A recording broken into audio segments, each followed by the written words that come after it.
He seems relaxed and retired. But first I want to introduce Kurt Wagner, who's going to come out and do the interview with me because I know nothing about sports. So Kurt, come on out.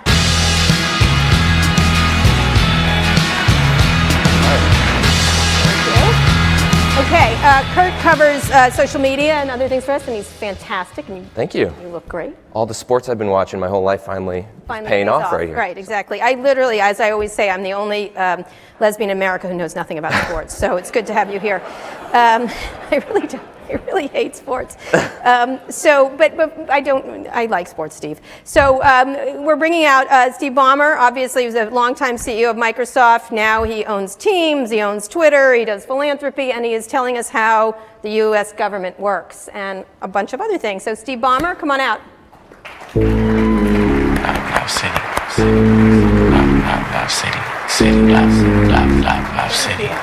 Have a seat. Yeah! Good music choices. Thank you! So can I yell? Like, I can't do that. You do what you do. What do you do? Is it from the gut or what? I actually had to have vocal training to get more gut breathing, yeah. Really? Yeah, I noticed you're taking those skills to the games that you're doing. I've noticed a couple of... Yeah, I don't have my voice trashed as often as I used to. All right, well, so let's start by talking about this USA Facts. We're going to get to sports and Twitter and other things, but why are you doing this? Now explain what you're doing, and then you're going to show us some of the examples of it. But like, if I was one of the world's richest people, I wouldn't go, I think I'll explain the US government. So what prompted you to do this? Well, I would say right after I retired, my wife said, okay, dude, it's time to get involved in our philanthropic stuff. Mm-hmm. I was maybe a little tired. I thought retirement was retirement. And I said, you know, and my wife has been focused on kids in the U.S. who grow up essentially having no shot at real opportunity. Right. And I said, look, all we need to do is pay our taxes. Mm-hmm. If we pay our taxes, the government really focuses in on the poor, the young, the sick. You know, that's what we should be doing. And I didn't get a very warm response from my wife about that. Okay. I said, okay, I'll throw in with you. But then it made me really want to ask the question, how much does the government do for kids in need? Mm-hmm. And it was almost impossible to find the stuff. Right. And at the end of the day, I think what I said to my wife is fundamentally right. Many problems, you've got to get government reformed. Philanthropy can't fill in the holes, but you got to understand government to get there. And I started looking around for the equivalent of a 10K, because that's how I used to orient myself to our competitors when I was working, and couldn't find anything like it. And I like numbers. I kind of got amused. It sounded a lot of fun, and it has been, actually. You seem pretty happy in retirement, but do you have any political aspirations of your own? Like, do you love politics, or did you just like numbers? No political ambitions of my own. Zero, nada, none. Okay. I do love numbers. Yeah, Sorry. but did you think about it a little bit after this election that you could have possibly? I'm thinking every rich guy is thinking this. Like, yeah. This rich guy likes to think about his basketball team a whole lot more. Right. Okay. Than being in politics. That's a pain in the neck job, I think. Right, okay. It's sort of the worst sales job in the world from my perspective. All right. No, so what I said was, how do you really understand what's going on? Mm-hmm. And dug in, find some numbers, and as we were going along, it said, look, I think this might be interesting to some other people. Frankly, I was surprised how much interest there was. Mm-hmm. We only have 2 full-time people. Now we're trying to hire because a bunch of people want this data, that data, things that we're going to get to in the future. So you have 2 full-time people. You had a lot of people crunching on. We had a lot of we have a web development front end. Our back end technology is done at the University of Pennsylvania. We have outside writers, et cetera. But we need a few more staff just to keep up for the kinds of things, data that people want to see, currency. Take the president's new proposals on budget and tax. Mm-hmm. We're not going to do any forecasting. That's CBO, JCT. But we would like to say, okay, here's the history. Mm-hmm. And here's the proposal, and then let's let people take a look at the proposal in the context of the history. Some people say, yeah, that's possible. Some people are going to say, that'll never happen. Mm-hmm. And then it can be kind of debated, but put it in context with the numbers of the past. Well, doesn't it sort of beg the question, shouldn't the government be doing this?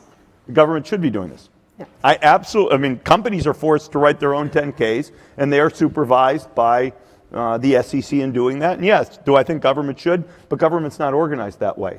There's nobody who manages federal, state, and local. Yet, if you look at how kids get educated, it can be local funding, and at least in our state, there's district funding, there's state funding, there's Title I dollars coming from the Fed. It's not even clear which branch of government might create such a thing. Is there anything that you aren't compiling that you expect to or want to? Oh yeah, a ton of stuff. We have nothing in there today about outcomes in each state. So we don't have, for example, reading proficiency in California versus so-and-so versus so-and-so state. We'd like to have information. We don't have the individual state budgets. We amalgamate everything. We'd like to do things at the state level. The numbers are changing all the time. We have a lot of work just to keep up. And the government doesn't like update all of its numbers at one time the way a company would. So there's actually quite a bit of machinery involved in doing that. We didn't really finish the 10K. There's some sections where we wrote more to come, right, because in a 10K you have to do driver analysis, sort of quantity times price. In this case, it's how many people served at what cost per service, that kind of thing. We didn't get all the data we needed to assemble to do the driver analysis. Now, you're going to show us some stuff, but who do you want to read? Who is reading this? Like, I get like half of Washington might be interested in it, but why do you want to do this? Because I think one of the problems with this country is most people don't know a lot about anything about their government. I told our folks when we were working on this, our target should be the kind of people who would read the New York Times, the Wall Street Journal. Over time, I'd like that to be broader. I certainly didn't want to do this just for policy wonks, although I hope it's a good resource. I hope it's a good resource for journalists to put things in a little more accessible form. But I wanted it to be readable, not the 10K itself, just like normal people don't read corporate 10Ks, but I'd like at least the quote annual report and the website to be readable by the same kind of people who would read the Times or the Journal, and then we'll broaden out. How do you avoid politics then? Because everything's politicized. You're entering this era with alternative facts. This is not true. If you say something, what does Steve Ballmer think? I think this is possible not to be politicized because numbers are not political. Well, they could be. I will assume things are accurately reported, and there's not a political process. I actually do believe we have good bureaucrats in place who do their best in professional work to Bureau of Labor Statistics, the Census Bureau, the Bureau of Justice Statistics. We use about 70 different sources. That's not a political process, and if it ever did, I'm not going to be partisan in what we do in USA Facts, but I am partisan for the facts themselves. Right. And the facts better come out, they better be reliable, they better be able to be trusted to be accurate. Hopefully, over time, some of them will comply with generally accepted accounting principles, so they're not quite as hard to understand. But so you don't think this could get political for you? I will steadfastly refuse to let it be political for me, with two exceptions. Okay. Number one, I'm a business person, and the notion of running deficits for all time, it's just not in my blood. I just don't understand how anything can run a deficit. I understand how you can carry debt. I just don't understand how you run a deficit for all time. I'm not going to preach on what should be done, because you can raise taxes, you can cut expenses. I'm not going to preach on that, but I do think budgets should balance. And then the second thing on which I think is every kid in America deserves an opportunity to advance from where their parents were economically. I think that's an important thing, and and in our philanthropic work, we will stand up for things that we think are important in that dimension. All right, let's see this very quickly, then we're going to get to Twitter and some other things you've been doing. So I'll bring up just a couple things. These are a couple of have a camera, please? These right here. Slides from the site. Is that a Surface you're using? This is a Surface I'm using. I thought so. Shocking that this is a Surface that I'm using, isn't it? Yes, I know. I remember when you brought your big-ass table Surface here. That was nice. I did. I forgot. That was my last 5 years. That's embarrassing that you brought that up. I know. Yeah. Thank you very much. I knew you'd embarrass me at least once. I just didn't think that would be the topic. I didn't want to let you down, Steve, so go ahead. Okay, so this is one of the charts that we use all over the site. We essentially show you where revenue comes for the government. So you say, here's total tax revenue. People miss the fact that there's a bunch of non-tax revenue that shows up as well, fees, gains on portfolio. And then here you can see the breakout of specific tax types. individual income tax, property tax, payroll tax. So where the revenue's coming from. Yeah, and I think a lot of people think everything's up here in individual income taxes because that's what's in the newspaper. Truth is, that's not the only thing that is important. The discussion in the press, you'd probably think corporate income taxes are a bigger percentage of the total than they are. No, I just think they should be, but go ahead. Okay, everybody to their opinion. All right. Payroll taxes. Payroll taxes to me are very interesting. Everybody who works pays them. They don't get discussed much.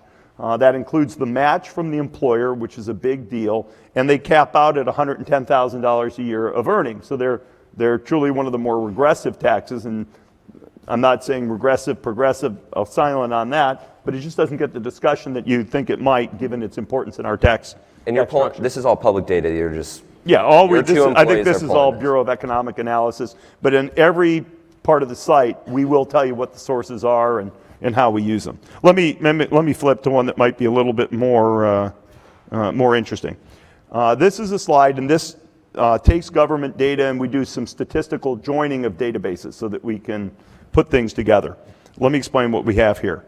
On the left, in the year 2000, these are all adjusted for 2015 dollars.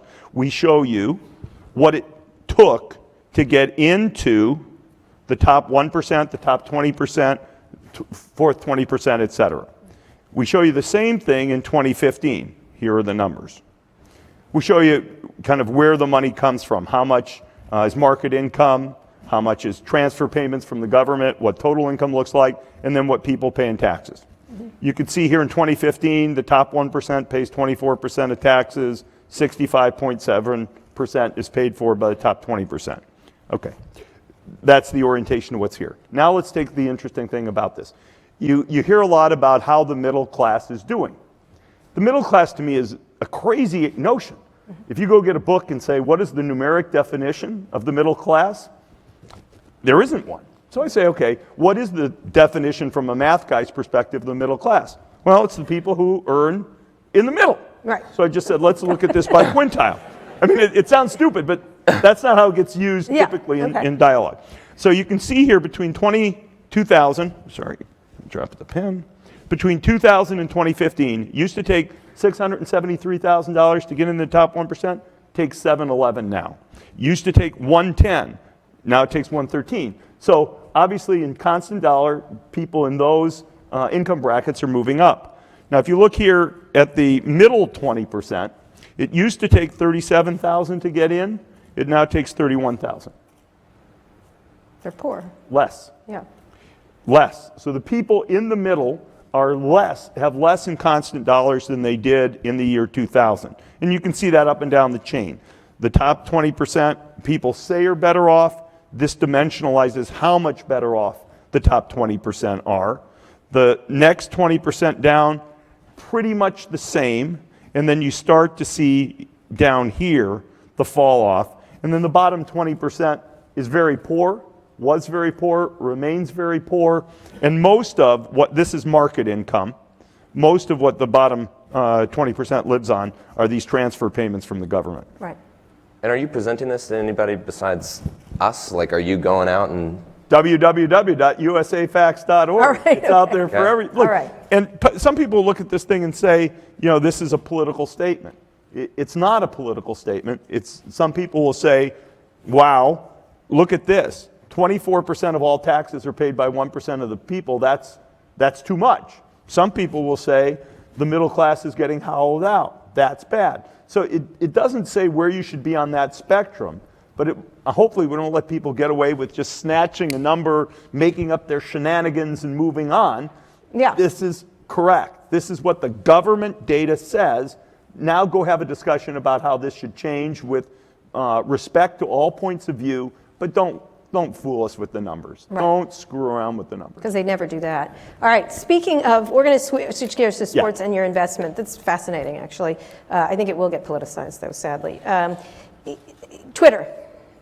Why did you start investing in Twitter? And you've recently said... You have what, 4% still? Or have you sold or bought since? I made the magical decision. This is back when I thought I was a real investor. I thought, maybe, in retirement you say, what am I going to be now? And when I went through this, I'm going to be an investor phase. And I'm out of that phase. For those of you who might be looking for money, I'm not in that phase at all anymore. But when I was in investor phase, I took along and said, look, I own 4%. I made a point of that. I'm silent on what I own of Microsoft, Twitter, or anything else other than the clips at this stage. And you know, it's an amazing asset. As Dean was sitting here doing his interview, Twitter was prominent in a lot of the things that he had to say. I think there's a real opportunity, I don't see it linearly and exactly, to make that a valuable economic asset. All right, because being relevant and being a business are two different things. They are different. They are different. We'll see which way this goes. Dean was talking about local newspapers might be relevant, but might not be a business. I still have a lot of money into the concept that says there is an opportunity to make it into a real business. And in general, I'd say I'm proud to be associated with the asset and the company because I think there's so many good things that come out of that kind of real-time information. And whether you agree or disagree with anybody who's tweeting, it gives people a chance to communicate directly with the people they want to talk to in the world. Do you talk to Jack or anybody at Twitter? Like, are you active in your investment? I was doing a quarterly call, not active, but just as an large investor.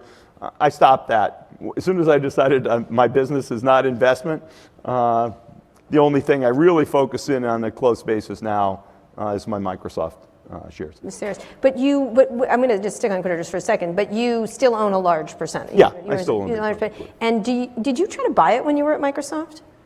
We never tried to buy Twitter when I was at Microsoft, no. Okay. No. But right now, you did comment just recently that he shouldn't be at both companies. Yeah. No, look, come on. Being a CEO is a hard job. I can speak to that. And being a CEO of two things I can't even imagine. Right. Now, when you're a retired guy, you can be kind of half involved or a third involved in a lot of things. Right. You can't do that if you're really going to do the right job for your shareholders. So what do you imagine is going to happen there? What do you hope? Hard to predict. You mean for the business or for Jack? Jack, I think, eventually will end up picking one or the other. And I think the business over time will either get sorted through or it'll be sort of an appropriately valuable asset for somebody to buy. That's been much speculated about. But it's hard to deny it has an important role. So the question is there somebody who can better monetize Twitter than Twitter as an independent company who wants to go do that? And we'll have to wait and see. Do you know? Well, go ahead. Sorry. Well, I was going to say, would you invest more if Jack picked one or the other? Would it? I'm out of that investor business thing. So you're done. No more Twitter. I'm back to bonds and index funds and Microsoft and, of course, the Clippers. The Clippers. All right. Okay. Well, why don't you tweet? That's my one last question on Twitter. You have an account. You're a big investor. You don't tweet. And you're so shy. I think you've tweeted 30 times or something. Yeah. No. I started tweeting frequently during our first basketball season, and I just wondered how many times can I say, "Oh, great game today! Whoa, somebody played well." Oh shit! I don't want to be that guy, and I stopped. And it's not like, I think on USA Facts you'll start to see me tweet more, but it'll be about the numbers. Again, not political point of view. I want to have something interesting to say. If I'm going to tweet something out, it better be sort of semi-interesting and not just, That also, by the way, is the music we play every time Chris Paul makes a basket. Okay. All right, on that subject. Sports. You have something to show us. Yeah. Let me walk us through it. People ask a little bit, okay, what about tech and sports? You're a tech guy and you're in sports. Yeah. I think there's such an opportunity to change the way people experience sports by using technology. When I first started with the Clippers, I wanted to see all the analytics stuff, right? Because I'm a numbers guy and a computer guy and blah, blah, blah.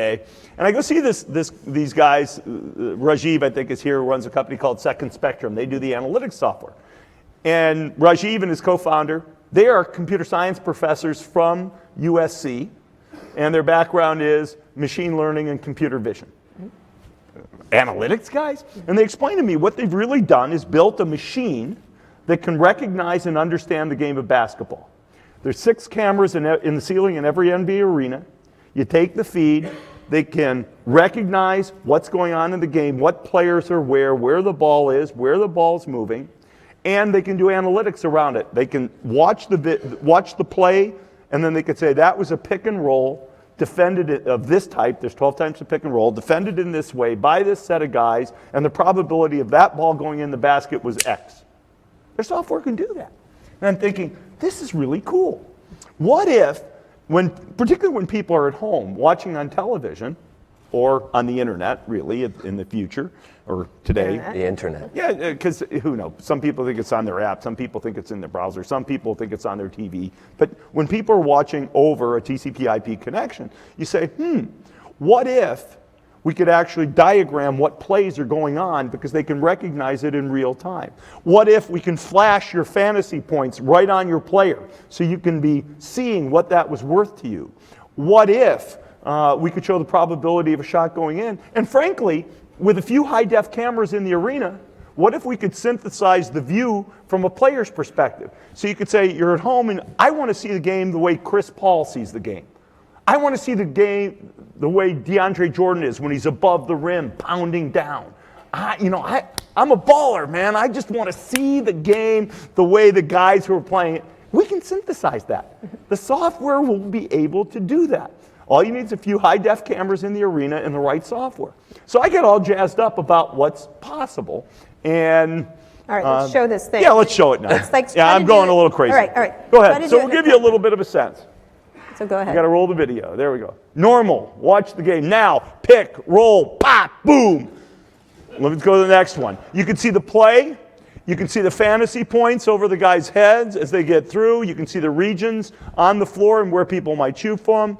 What just happened? What if you're watching with your kids and you want a little bit of animation in the game? Timeline. See what happened across the whole game. You can query for your own highlights. I want to see Blake Griffin dunks. Boom. That's all you want to see. And that's the product we have coming to market. We'll be in beta test in our 2017 season, and we'll be live in our 2018 season. So people will watch this from night. Well done. You could be a. Yeah. People will sit in their house and watch on their TV. Yeah. Will watch on their tablet. Will watch on their phone. Will watch on their PC. Okay. As a non-sports person, doesn't this take the sports out of sports? Like if you're like, it's a 20% chance of going in. Don't you want to kind of wait for that? What is the look you're giving? You're not a sports fan. That's all I'm really All right. I'm agreeing with you kind of with this sort of vapid expression. Okay. No, I exactly want to. God darn it, why didn't, I'll pick somebody else's player. Why didn't LeBron make that pass? Yeah. He should have made the pass. He had a 62% chance. Oh, he dunked the ball himself anyway. All right, I guess he made the right decision. I think it would be, look, well, I'm a numbers nerd, but I'm also kind of a basketball nerd. Right. But that's why we say we can design these things so you can pick. I want a fun view. I want a kid's view. I want a view so you can explain the game to grandma or somebody who's new to the sport. Yeah. Right. How are you selling this? Because all the rights are tied up for the next 8 years, right? The national rights are tied up. National rights. Our local rights, we have a deal with Fox locally. And on our local rights, we have a way to be in beta test and then figure out whether we want to go to market together with this thing in 2018. And when you're doing this, do you ever imagine a day when you don't need actual players? I mean, no robot. No, these esports dudes, they think they can imagine a day where it's just a bunch of guys playing video games. Right. And I guess that might happen. Robots. But the energy, the charisma of the guys, I'm not real worried about this getting sort of virtualized out of existence. This is a home experience, though, and I know you want people, you hate to see the opposing team fans in your arena. Aren't your fans just going to be sitting at home watching this on their local TV instead of in the game? Is that a concern? Why are you here at this conference? No, we don't know. Why don't you guys just sit home and watch it on the screen? I know why you're here. Because it's the energy, it's talking to other people, it's feeling the emotion, what's really going on, do people laugh,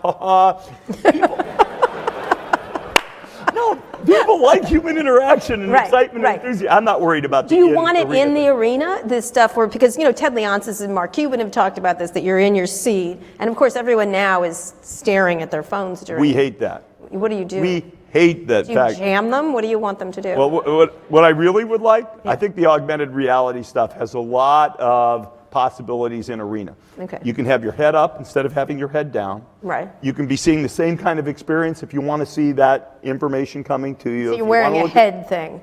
Yeah, because I think over time the head things will make sense. I mean, we started this HoloLens thing with Microsoft. Yeah. I do think those concepts of augmented reality will happen. I mean, what we're talking about on our service that we talked about, it's kind of virtual reality if we can tell you what the game looks like from Chris Paul's perspective. But in the arena, I think if people want this kind of stuff, the last thing we really want is everybody's heads down and they're not cheering and they're not providing the kind of the emotional that, helps our team. I guess those were clenched fists. I like it. Yes, they were. They were. But you provide that. But you would like them to wear things like that you do foresee like that. Glasses. I foresee it. We are not close to that in terms of what the tech's just not light enough, good enough, and sort of seamless enough that walking with a big old headset. Yeah. Not going to happen in the near-time future. But I prefer to do that than do these kinds of things where people want to put screens and seats and all that kind of junk. You're building an arena, or you want to build an arena? I have said we're open. We're thinking about building our new arena. We are the third tenant at Staples Center. It might be nice for us to have our own home here in Los Angeles. Our lease runs through 2024. But when we build it, of course, we got to ask the question, what is the most important thing about the tech? The thing I would say mostly is... The food. No, the food's pretty important, how you order it. But I think most times when you design a building, you design it with today's technology in mind and not tomorrow's.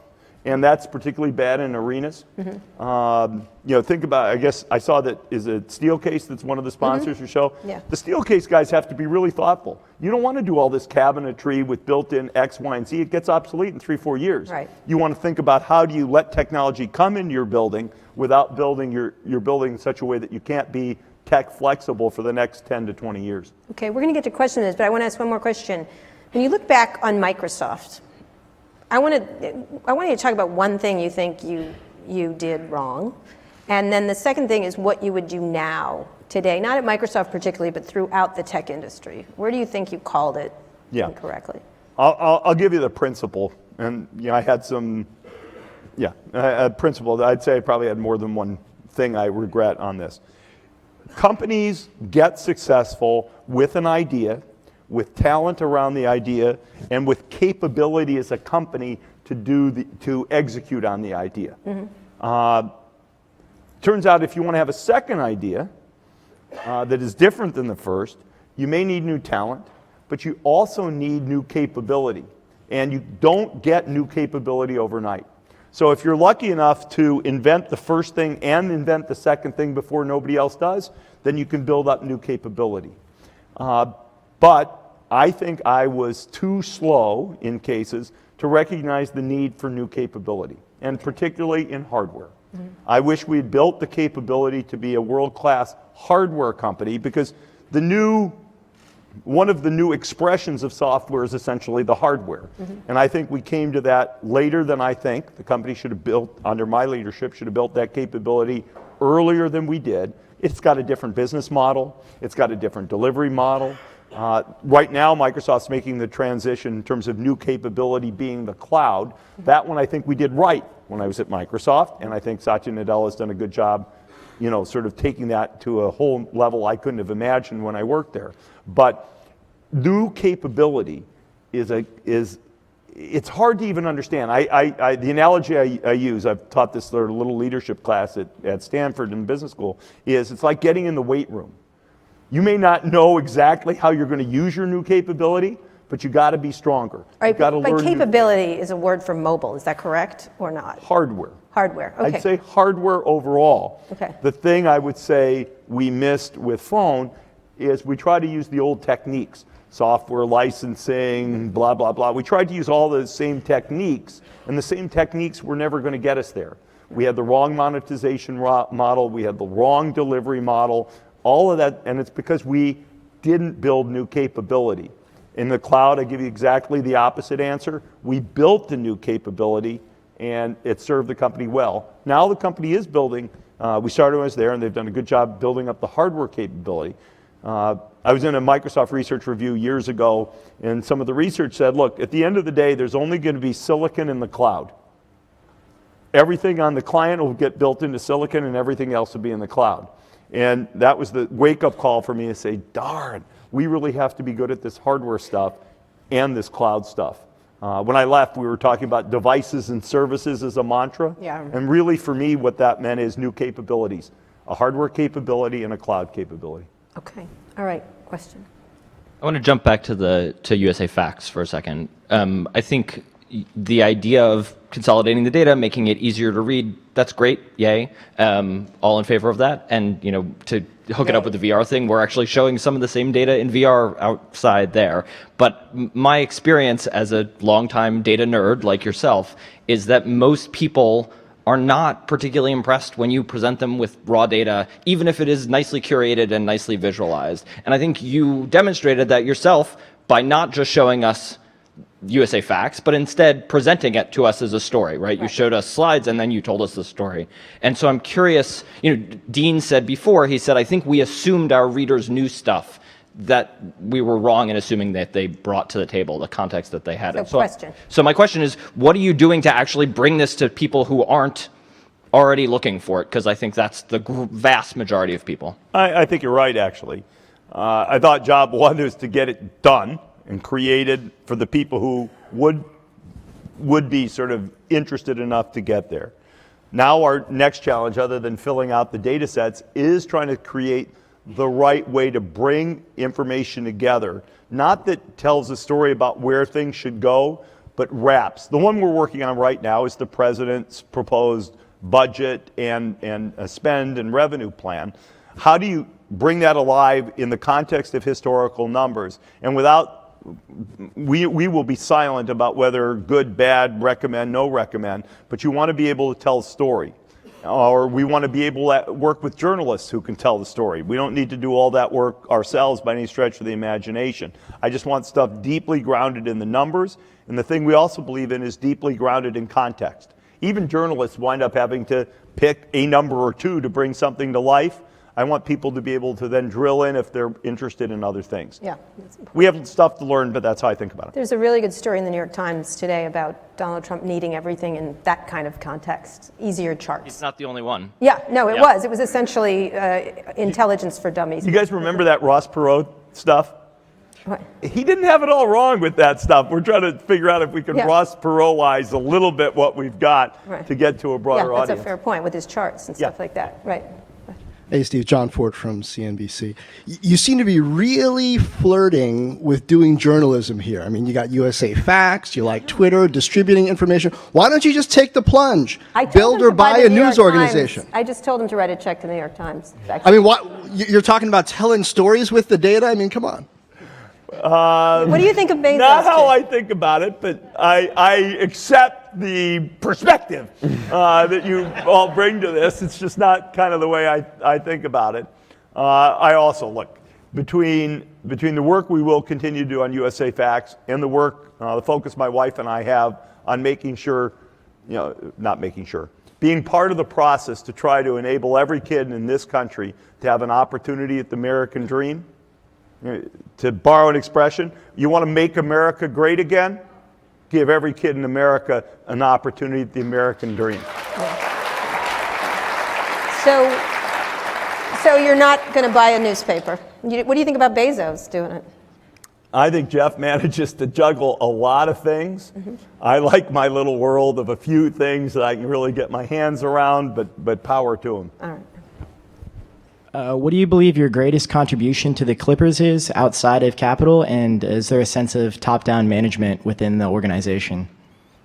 Yeah, there is a little bit. I mean, look, if you're going to make a big player decision, you got to get the owner bought in. Okay, let's commit $200 million to this guy. $200 million. That's a pretty good product development effort any place. We're going to make a $200 million commitment. So I won't say I drive. Our Doc Rivers, Lawrence Frank, our GM, they drive, but I can't say I'm a hands-off. It's just you can't say you're just hands-off on issues like that. Because I like numbers, I do like talking to our capologists about what's possible. I mean, in a sense, building an NBA roster is a little bit of a sort of a math jigsaw puzzle. I enjoy that. I can't tell you whether this guy's a better player than that guy, but I can tell you this salary, can it work with this one? Can it work with that one? The guys who do that for us, we have a PhD physicist postdoc we hired, and a guy who was a very lightweight pro basketball player, became a math teacher, and it's fun to kind of get in there and wrestle around in the numbers a little bit with those guys. What's the biggest disagreement you've had with Doc Rivers? Biggest disagreement. We had a lot of, I won't say disagreement, it wasn't, but the thing that we chewed on the most is whether we should trade for his son. That had to be my decision as much. I mean, I couldn't ever say, no, that was Doc's call. You trade for your own son. It was the best trade we've made since I've been involved with the team. Worked out really well, but I gave that one a real roto-rooter, if you will. Okay. Cavs or Warriors? Cavs or Warriors in the NBA Finals? Come on, we're in the West. Go Cavs. Hey, Ooh, everybody here's from the Valley. Sorry. Stick with them when they're not winning too. Otherwise, I'll consider you a front-runner fan. All right. But you know, what would a Microsoft person say? All right, good. Hey, Steve, Crawford Delpret from IDC. So thinking about you as Clippers owner, look, you all as owners, go ahead with me 15 years. Al Davis had a legacy. George Steinbrenner had a legacy. Think about it. What do you want your legacy to be and your contribution to the game? All right, good last question. Yeah, it's a good last question. Number one, I don't think you get to have a legacy unless you win a lot of championships. I mean, just be honest. You're just another guy who owned a basketball team unless you actually win some championships. If we win some championships, then I want my legacy to be that we really led people into the new world of experiencing the game. You know, the kinds of stuff we talked about, as important as they are in the U.S., we have a product that, frankly, is hard to consume if you're in China, if you're in Europe. We're on at inconvenient parts of the day. So we really have to work hard when you know the score to make somebody want to watch the game, and that's going to require a lot of tech to get there. But you only get a chance to have a legacy after you've won a bunch of titles. Steinbrenner, Davis, Ballmer, I hope, put us on the list because we're going to go down battling on that one. All right, Steve Ballmer, thank you so much. Appreciate it.